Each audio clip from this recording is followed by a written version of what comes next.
feeling is QB Russell Wilson signs NFL minimum contract following Broncos' exit, according to rumors. In his next NFL stop, Russell Wilson might be open to accepting a significant discount. After being cut by the Denver Broncos, Wilson might be willing to accept the veteran's minimum salary for the 2024 campaign, according to ESPN's Jeremy Fowler. Everybody I've talked to around the league expects the Denver Broncos at some point around the new league year in the next few weeks to rip the Band-Aid off and release Russell Wilson even though they owe him $39 million in guaranteed money, Fowler stated on SportsCenter on Sunday. However, they can start over and he can sign with another company. It's believed that he will sign for a much lower price, possibly even the league minimum, because he can assure you that he has all that money. He will therefore have choices. Speaking with teams and scouts gives me the impression that he is still a starter in the NFL and will find employment eventually. Wilson has a $39 million season-long debt to the Broncos. If Wilson were released, Denver would be facing an NFL record dead cap charge of $85 million.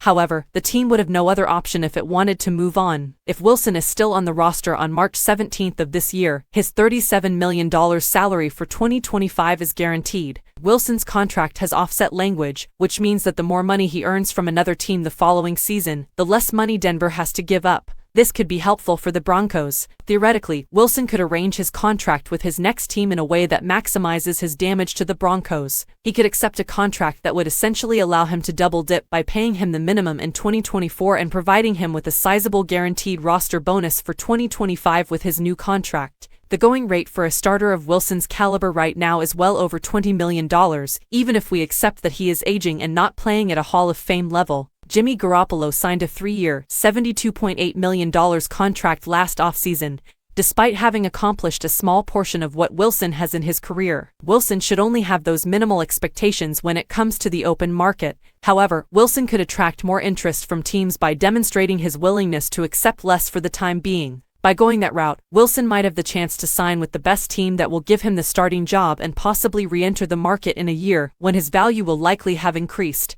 With roughly a third of their cap sheet locked up in Wilson's dead money, the Broncos will need to find a way to replace him.